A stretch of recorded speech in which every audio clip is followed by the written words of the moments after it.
Bismillahirrahmanirrahim. Assalamualaikum warahmatullahi wabarakatuh. Selamat siang anak-anak kelas 10 AKL.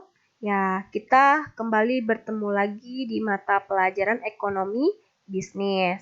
Minggu lalu kalian sudah belajar mengenai sejarah perkembangan ilmu ekonomi, tahapan-tahapan sejarahnya seperti apa. Kemudian kalian juga sudah memahami teori ekonomi, jenis-jenis ilmu ekonomi, dan sebagainya. Nah, tentunya kalian juga sudah memahami tentang prinsip ekonomi.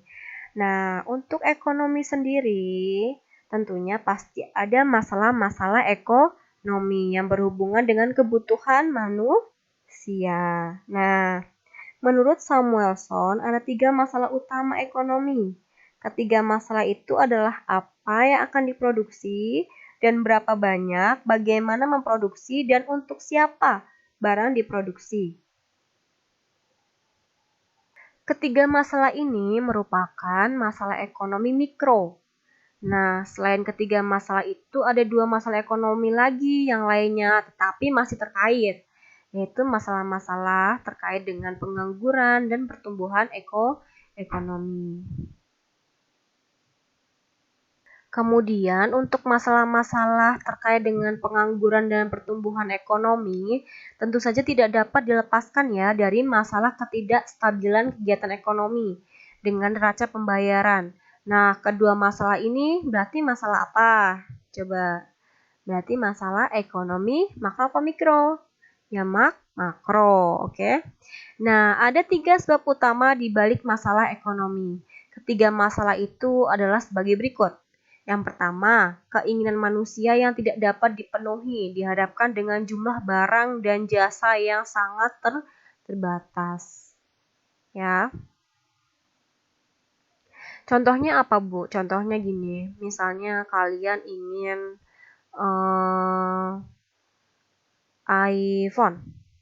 iPhone yang terbaru. Kan tidak semua barang-barang dari luar negeri itu bisa masuk sebanyak-banyaknya ya. Pasti kan dibatasi. Nah, jadi kalau misalnya kuotanya hanya 10, ya berarti hanya 10 orang saja yang bisa memiliki iPhone tersebut gitu. Tidak bisa lebih dari itu, kecuali memang disediakan sangat banyak. Tapi kalau disediakan sangat banyak, terus orang-orangnya juga yang membutuhkan lebih dari yang disediakan, ya tentu saja tetap saja menjadi jumlah barang tidak sesuai dengan keinginan. Kemudian yang kedua, kelangkaan sumber daya yang dapat memenuhi kebutuhan kita. Nah, kelangkaan sumber daya yang dapat memenuhi kebutuhan kita. Nah, contohnya apa? Misalnya kita ingin membuat rumah di daerah Jakarta Pusat. Coba kalian perhatikan, masih ada tanah kosong tidak? Tidak ada kan? Nah, tanah itu kan sumber daya. Ya, sumber daya alam ya bentuknya. Ya, kalau misalnya kita mau bikin rumah ya masih di daerah-daerah Kerawang, Cikarang, itu kan masih banyak tanah kosong. Mungkin kita bisa memenuhi kebutuhan sumber daya di sana. Tapi kalau misalnya di Jakarta Pusat sudah sangatlah langka begitu. Selanjutnya, sumber daya memiliki kegunaan alternatif. Contohnya lahan pertanian, perumahan, atau lapangan. Itu misalnya ada tanah kosong bisa dijadikan sebagai sawah. Terus kemudian perumahan atau lapangan, tergantung keinginannya mau membuat apa gitu.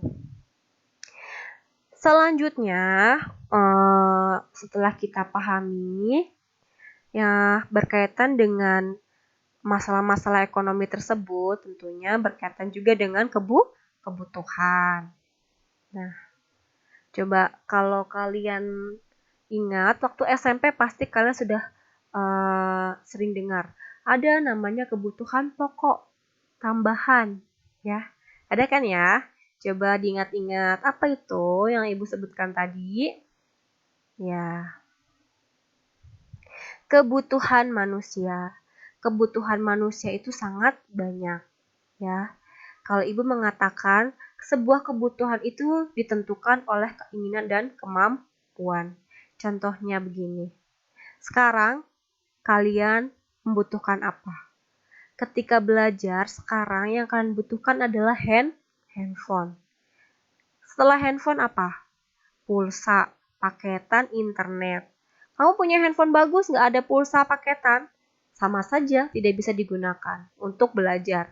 Kamu punya pulsa tapi handphonenya tidak support.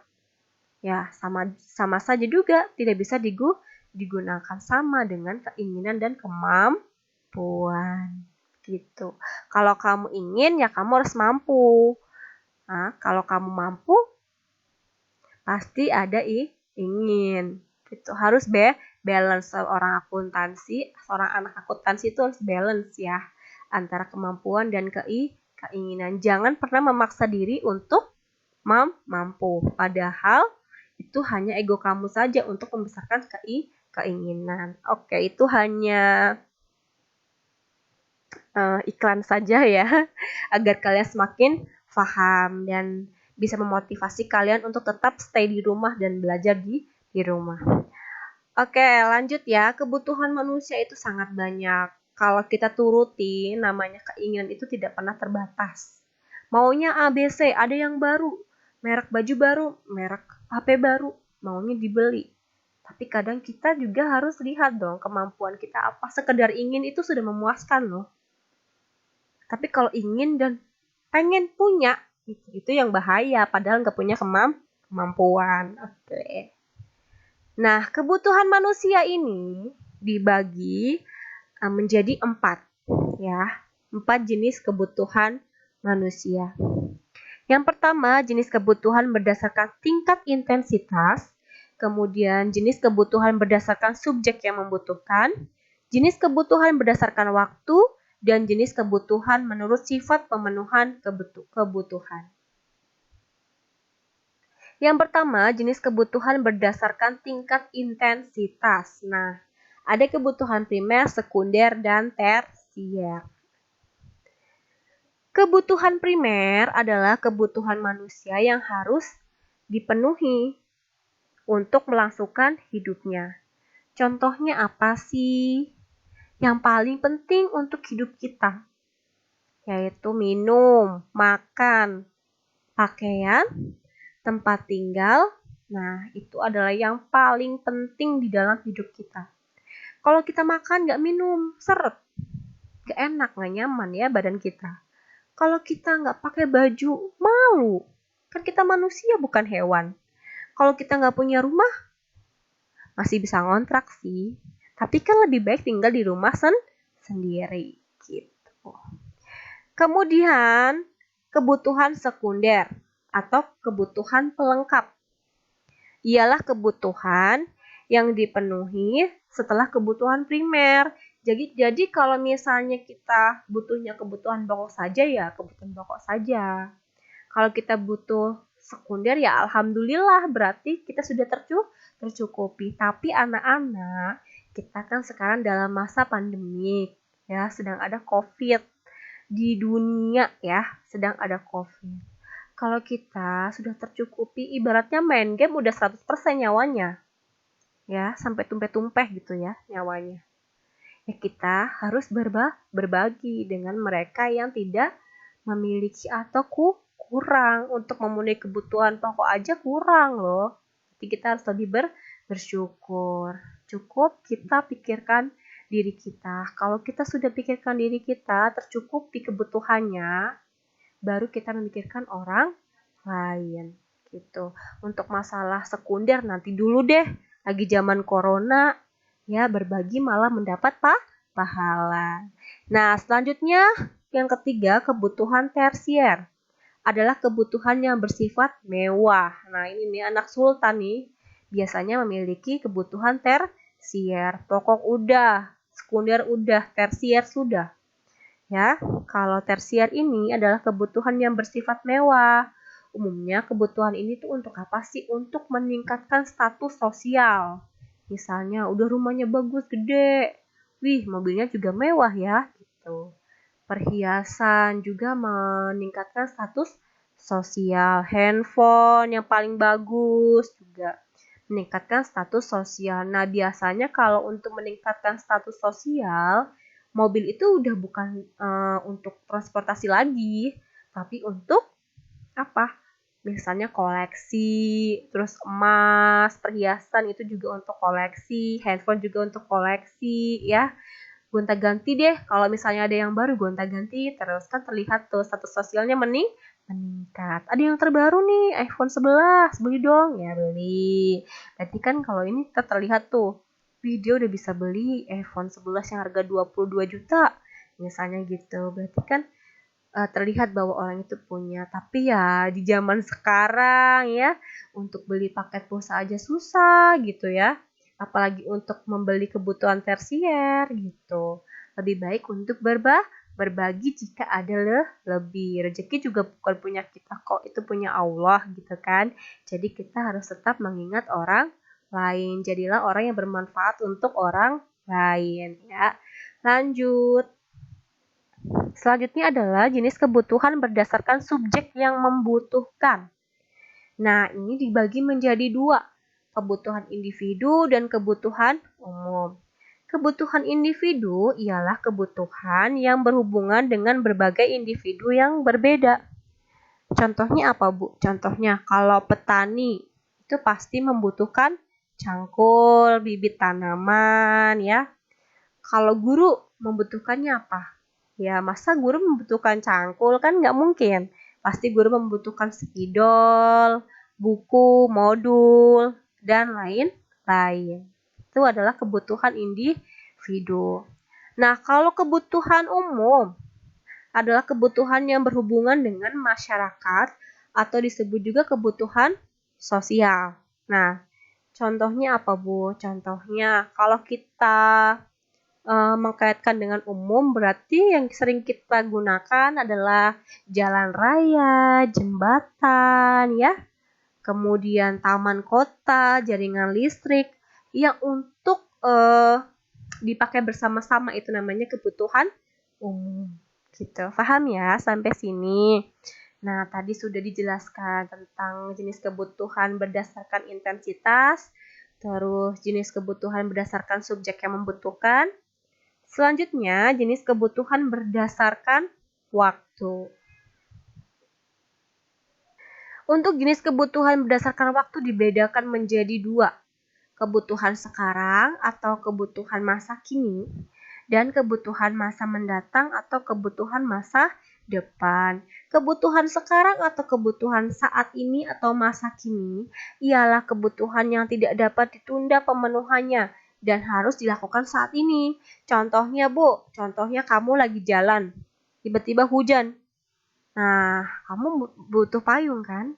Atau butuh jas hujan.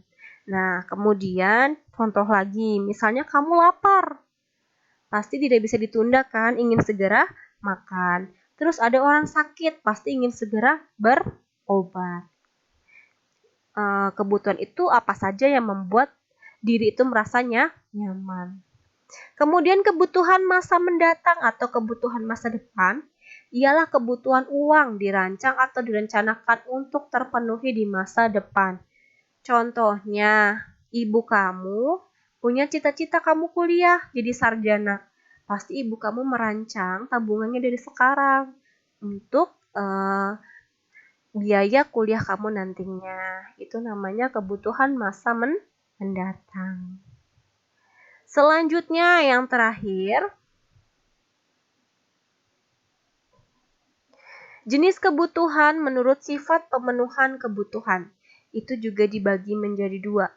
Kebutuhan jasmani atau kebutuhan fisik ialah kebutuhan yang berhubungan dengan tubuh manusia. Contohnya pakaian, minuman, makanan, obat-obatan yang berhubungan dengan tubuh manusia ya.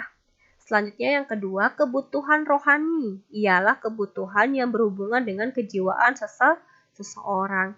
Insya Allah dan semoga rohani kita tetap terjaga dan tetap sehat. Contohnya, agar kamu menjadi lebih semangat dalam belajar, maka kamu membutuhkan nasihat, dorongan, motivasi baik dari orang tua, teman ataupun guru gitu. Alhamdulillah kalian sudah belajar mengenai jenis-jenis kebutuhan. dari jenis kebutuhan menurut intensitas, jenis kebutuhan berdasarkan subjek yang membutuhkan, kemudian jenis kebutuhan berdasarkan waktu, dan yang terakhir jenis kebutuhan menurut sifat pemenuhan kebutuhan. Nah, tentunya kebutuhan manusia ini memiliki faktor-faktor yang mendukung atau yang mempengaruhi. Ya, tidak mungkin kebutuhan tersebut datang dengan sendirinya. Ada 4 faktor: lingkungan, agama, adat istiadat, dan peradaban. Yang pertama, lingkungan. Lingkungan merupakan salah satu faktor penyebab yang mempengaruhi perbedaan kebutuhan manusia. Manusia misalnya gini, manusia yang hidup di tempat yang dingin atau di iklim atau cuaca yang dingin pasti membutuhkan baju-baju yang tebal, yang hangat gitu ya. Makanan yang hangat, makanan yang tinggi kalori untuk menghangatkan tubuh. Tapi kalau misalnya manusia yang hidupnya di daerah yang panas, pasti pakaiannya juga yang you can see, yang tipis, yang rawang gitu ya, yang semeriwing. Nah, terus makanannya juga yang rendah kalori, yang dingin gitu maunya ya. Nah, itu adalah lingkungan. Selanjutnya agama. Nah, agama juga merupakan salah satu faktor pembeda kebutuhan individu.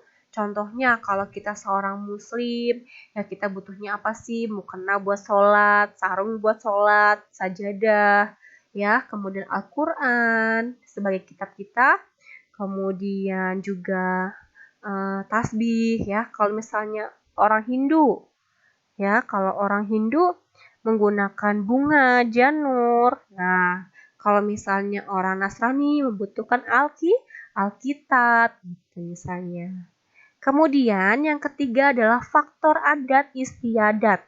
Masing-masing daerah, apalagi Indonesia, itu memiliki adat istiadat yang berbeda ya. Misalnya kalau di Medan itu adatnya nikah itu sampai 1 minggu acaranya misalnya begitu. Kalau di Jawa misalnya hanya 3 hari saja, ada midodareni ya, ada resepsi misalnya begitu. Nah, contoh lagi masyarakat suku Melayu Riau memiliki tradisi untuk menggunakan berbagai jenis pakaian adat berdasarkan waktu acara tertentu. Kalau sementara masyarakat suku Tapanuli mempunyai tradisi menggunakan ulos dalam acara-acara adat. Nah, selanjutnya peradaban. Nah, kalau peradaban di tiap wilayah juga menyebabkan perbedaan kebutuhan. Contohnya nenek kita. Nenek kita itu dulu makan itu nggak neko-neko. Makan yang ada di alam, misalnya umbi-umbian. Lah kita sekarang makan di McD ya, mau makan kentang aja ke McD. Kalau nenek kita dulu mau makan kentang tinggal ambil di alam, tinggal dikukus ya kan. Nah, kalau misalnya lagi dulu pada tahun 1980-an kita menggunakan telepon rumah. Ya, tahun 1980-an misalnya dulu itu menggunakan telepon genggam, pos ya. Tapi kalau zaman sekarang dari tahun 2000-an kita sudah menggunakan apa? Sudah menggunakan ya HP yang sudah canggih-canggih ya. Apalagi zaman sekarang ini smartphone merajalela ya dari semua jenis dan semua kalangan juga bisa menggunakan. Alhamdulillah sudah kita belajar faktor-faktor yang mempengaruhi kebutuhan. Selanjutnya kita belajar kelangkaan. Langka berarti tidak ada. Nah, kelangkaan pengertiannya adalah kondisi manusia yang memiliki sumber daya ekonomi terbatas untuk memenuhi kebutuhan yang tak terbatas. Kondisi manusia yang memiliki sumber daya ekonomi terbatas untuk memenuhi kebutuhan yang tak terbatas. Nah, terdapat 2 hal yang perlu diperhatikan, yaitu yang pertama adalah sumber daya ekonomi yang tidak terbatas, dan kedua adalah pemenuhan memerlukan sumber daya ekonomi yang tidak terbatas. Kelangkaan semakin nyata ketika ingin memanfaatkan sumber daya ekonomi seperti sumber daya alam, tenaga kerja, modal, dan keterampilan kewirausahaan. Sumber daya alam berpengaruh terhadap rantai persediaan, baik lokal maupun global. Contohnya apa, Bu? Pabrik kertas di Serang, Banten yang membutuhkan bahan bakar minyak untuk menjalankan proses produksi sulit memenuhi kebutuhannya. Akibat persediaan bahan bakar minyak di Indonesia menipis. Kemudian pabrik kertas itu harus membeli bahan bakar minyak dari wilayah lain, misalnya Kuwait. Hal ini mengakibatkan peningkatan biaya transportasi agar kebutuhan dapat terpenuhi. Itu kelangkaan sumber daya ekonomi, ya, atau sumber daya alam, berupa sumber daya alam. Kemudian, kelangkaan juga bisa terjadi pada lingkungan tenaga kerja atau lingkup tenaga kerja. Dalam perencanaan pembangunan dan pengelolaan industri, kerap terjadi kekurangan tenaga ahli. Iya nggak? Iya, pasti. Sering ya terjadi, makanya tenaga ahli di industri itu sangat banyak, ribuan. Oleh karena persediaan tenaga ahli langka, biayanya pun menjadi terlalu mahal. Sebagai contoh, negara Jerman menghadapi kelangkaan sumber daya manusia pada sektor konstruksi dan mesin pertambangan. Hal ini disebabkan banyak pemuda Jerman lebih tertarik bekerja pada industri otomotif ternama yang banyak berkembang di sana. Coba kalian besok, ya, siapa tahu bisa jadi bagian pekerja di sektor konstruksi dan mesin pertambangan. Ya, sekolah yang pintar, oke? Kemudian, kelangkaan juga terdapat dalam persediaan modal. Contohnya, Indonesia masih mengalami berbagai kendala loh dalam persediaan modal. Nah, modal yang diperlukan tidak hanya dalam bentuk uang, tetapi juga bahan baku, gedung, dan mesin-mesin. Untuk mendapatkan modal, negara kita harus meminjam dulu ya kepada negara lain atau lembaga internasional, sehingga wajib membayar bunga pinjaman dan cicilan yang mempersulit perekonomian negara. Nah, masalahnya kalau kita hutang itu ya ada bunganya ya. Kita aja yang hutang di bank aja bunganya udah merasa terbebani gitu ya dengan bunga. Apalagi negara kita ini yang besar dan pasti membutuhkan hutang yang banyak. Kalau hutangnya makin banyak ya semakin banyak juga bunganya. Gitu. Selanjutnya terkait dengan kelangkaan di bidang kewirausahaan. Indonesia masih membutuhkan lebih banyak lagi tenaga terampil, kreatif, dan inovatif untuk mengelola faktor-faktor produksi sehingga dapat menghasilkan produk bermutu dengan harga yang dapat bersaing dengan produk luar negeri. Kalian ini, generasi muda, generasi milenial yang katanya sudah memasuki ke era industri 0.5. Nah, kalian harus bisa menciptakan 5.0 ya, industri 5.0. Kalian bisa menciptakan atau membuat usaha sendiri ya yang bisa bersaing baik nasional maupun internasional. Kalian nggak perlu bekerja di perusahaan yang bagus, kalian sudah menciptakan sebuah usaha ya sebagai pengusaha muda saja itu sudah sangat keren ya, sangat luar biasa. Selanjutnya, penyebab kelangkaan. Tentunya kelangkaan itu ada sebabnya ya. Yang pertama, keterbatasan benda, pemenuhan kebutuhan di alam. Nah, tentunya benda pemenuhan kebutuhan di alam sangat penting ya bagi kelangsungan hidup manusia. Hal ini dikarenakan sebagian besar sumber daya alam digunakan untuk memenuhi kebutuhan manusia. Namun, tidak semua sumber daya alam dapat segera diperbarui, sehingga jumlahnya pun terbatas. Contohnya apa sih yang nggak bisa diperbarui? Ya, minyak bumi, ya. Terus kemudian tambang memerlukan waktu jutaan tahun untuk terbentuk kembali. Nah, kemudian kerusakan sumber daya alam akibat ulah manusia. Tidak hanya kelangkaan karena terbatasnya sumber daya alam, tapi juga karena kerusakan oleh manusia.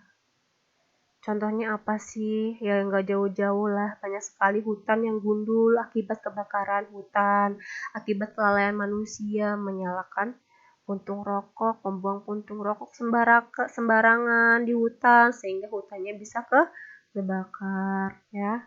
Kemudian bisa juga pembukaan lahan ya, pengen cepet-cepet kelar gitu biar biayanya nggak banyak, langsung aja dibakar, malah kemana-mana apinya, akhirnya terjadi kebakaran hutan. Akhirnya kan berdampak luas, kemudian juga mempengaruhi kan satwa yang ada di dalam hutan tersebut. Mereka bisa mati, mereka nggak punya tempat tinggal lagi. Kasian nggak?